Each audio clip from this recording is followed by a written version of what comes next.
Okay. Good evening, students.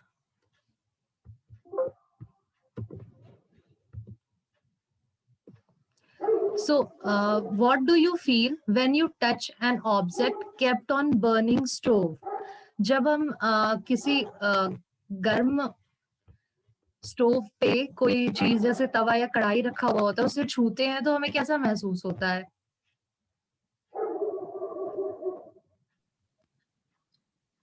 Students, answer in chat box. Yes. बहुत अच्छे दीपक. हाँ, हमें हीट नहीं हॉट फील होता है. Very good सम्रागी. राहुल, हमें गर्म महसूस होता है जब हम जलते हुए स्टोव पर रखी कोई चीज छूते हैं.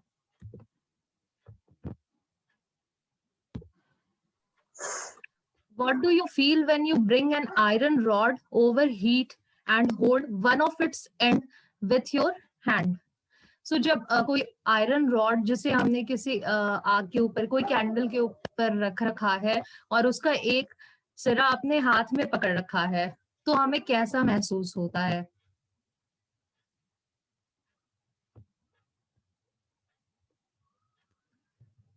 Very good Samragi. हाँ, हमें हमारा हाथ जलने लगता है. We feel heated.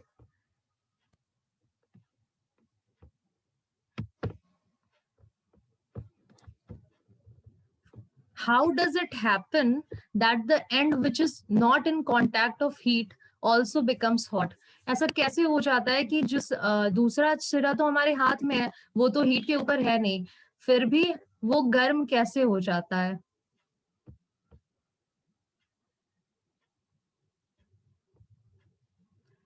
बहुत अच्छे दीपक. हाँ, थर्मोडायनामिक्स फर्स्ट लॉ. सो आज अभी हम लोग ट्रांसमिशन ऑफ हीट के बारे में विस्तार से अध्ययन करेंगे.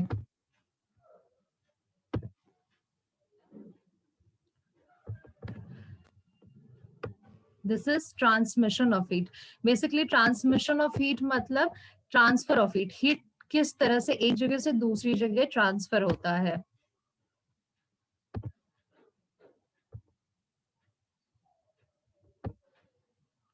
What is the form of energy that is transferred between objects with different temperatures? वो ऊर्जा का कौन सा रूप है जो दो ऑब्जेक्ट्स जिनके टेम्परेचर डिफरेंट है उनके बीच में एनर्जी ट्रांसफर का कारण बनता है?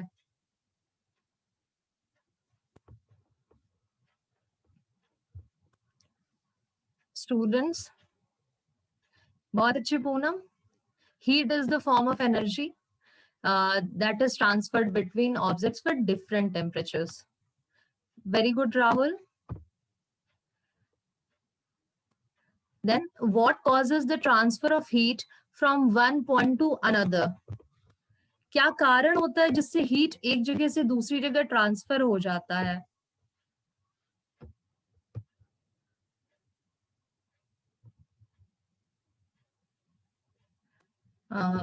प्रदीप, आप अनम्यूट होके आंसर करेंगे?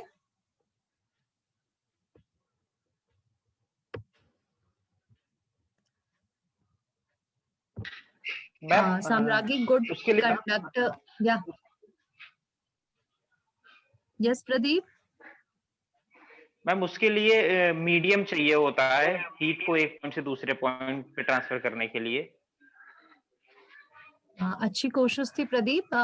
पूनम ने जवाब दिया है temperature difference. Basic reason heat transfer का टेम्परेचर डिफरेंस होता है. जब दो चीजों के बीच में के टेम्परेचर अलग होंगे तभी तो हीट का ट्रांसफर होगा.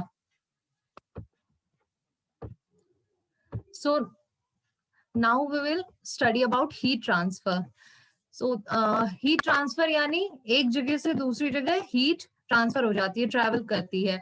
The movement of heat across the border of the system due to difference in temperature between the system and surrounding is heat transfer.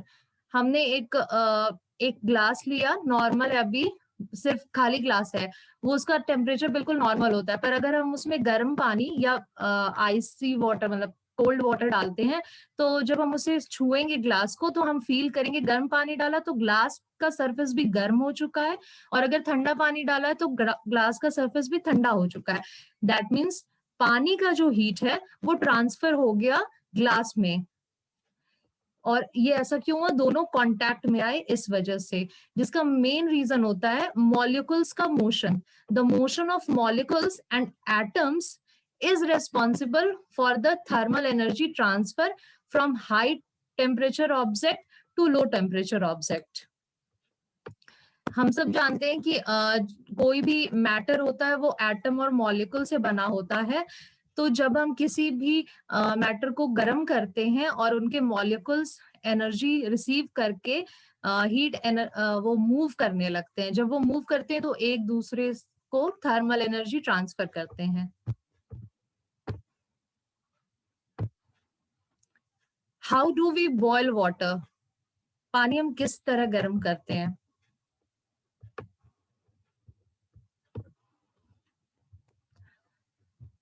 Sneha unmute होकर के आंसर करिए। Very good Samragi. Yes, gas stove आदि का use करके हम पानी को गर्म करते हैं।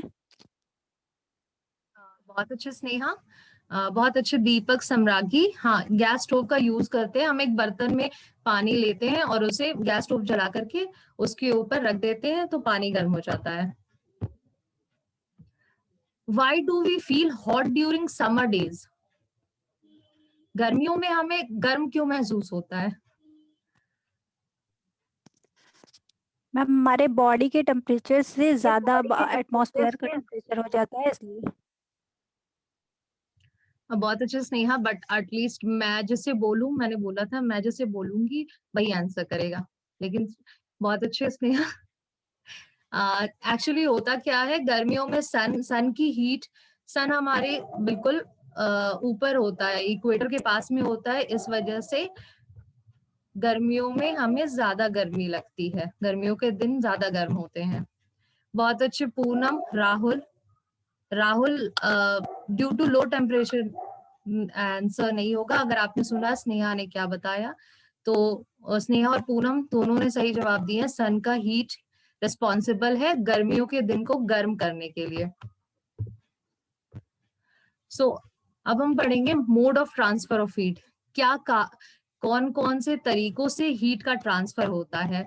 जो एक सबसे पहला एग्जांपल जो मैंने बताया था कि ग्लास में हमने गर्म पानी डाला, ग्लास पहले से नॉर्मल टेम्परेचर पे था, गर्म पानी जाते ही ग्लास का टेम्परेचर भी गर्म हो गया। That is conduction. Conduction is the process in which heat is transmitted from higher temperature to lower temperature object without actual movement of the particle. यहाँ पे मॉलिक्यूल्स ने कोई मूवमेंट नहीं की, यहाँ पे कांटेक्ट आने की वजह से डायरेक्टली टेम्परेचर में हीट ट्रांसफर हो गया।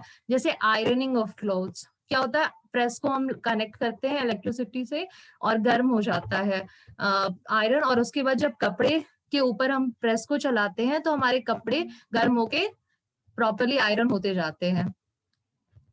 Next is convection. Convection is the mode of transfer of heat from one part of the medium to another part by the actual movement of the heated particles. Here यहाँ पे एक word use किया गया, actual movement. तो actual movement क्या होगा? Actual movement is जैसे पानी को हमने गैस पे गर्म होने के लिए रखा, तो एक भगोने में पानी है, पानी 1 लीटर या जितना भी अमाउंट हमने रखा, गैस का जो फ्लेम है वो तो सिर्फ बर्तन के नीचे वाले हिस्से को गर्म कर रहा है, पर जो मॉलिक्यूल्स हैं वो गर्म होकर के, गर्म वाले मॉलिक्यूल ऊपर ठंडे हिस्से की तरफ जाते हैं और ऊपर वाले मॉलिक्यूल्स नीचे आते हैं। तो ये कंटिन्यूएशन में प्रोसेस चलता रहता है, जिसकी वजह से हीट एनर्जी ट्रांसफर होती है। Next is radiation. रेडिएशन जिसका परफेक्ट एग्जांपल है सन का हीट। हमें ठंडियों में धूप हम सब चाहते हैं कि धूप हमें मिले, उससे हमें गर्मी का एहसास होता है। वो सन हमसे काफी दूर है, ना कांटेक्ट हो रहा, ना actual movement of molecules possible है, लेकिन वो रेडिएशंस जो होते हैं, इलेक्ट्रोमैग्नेटिक वेव्स जो होते हैं, उसकी वजह से हीट एनर्जी ट्रांसफर होती है और हमारी बॉडी जो अर्थ पे है और सन जो यूनिवर्स में हमारी मिल्की वे गैलेक्सी में है, वहां से उसकी हीट हमें यहाँ रिसीव होती है। So radiation is the mode of transfer if where heat from one body to another body is transferred without any actual movement of the particles involved and without heating the intervening medium. Example, sun's heat. Here are some pictures showing conduction. Energy is transferred by direct contact, जैसे तवे पे ये pancake उछाल रही है. Convection में ही energy is transferred by the movement of matter. पानी बॉयल करते हैं, सूप बनाते हैं, यहाँ हम एग्जैक्टली इस चीज को देखते हैं. रेडिएशन में ये जैसे कैंपफायर लगा करके उस पे कुछ सेकना या कैंपफायर लगा करके अपने हाथों को सेकते, हम हाथ फायर में टच नहीं कराते, then also we feel heated. So अब मैं आपसे कुछ क्वेश्चंस पूछूंगी और जिसे भी उसका आंसर आता होगा प्लीज चैट बॉक्स में रिप्लाई करिएगा.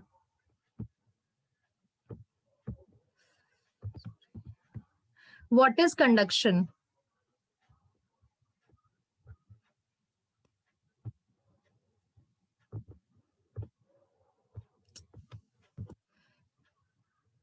Yes.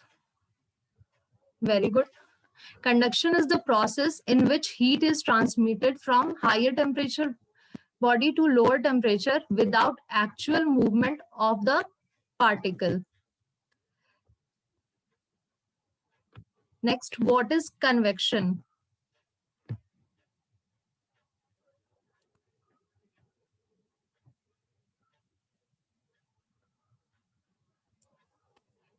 Yes, Samragi. Transfer.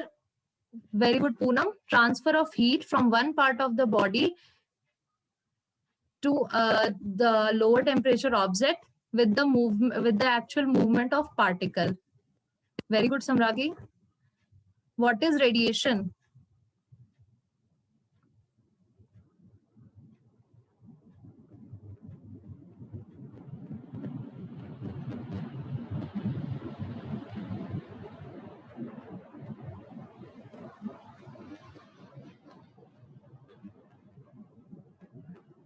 Samragi, please unmute yourself and answer.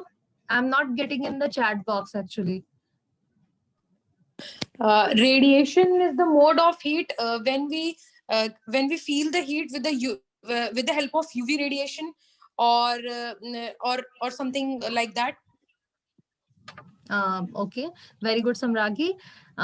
Heat transfer, the mode of heat transfer where the actual movement of particles is also not done, neither the intervening medium is heated. So students, please ये blackboard summary अपने अपने notebooks में note down कर लीजिए.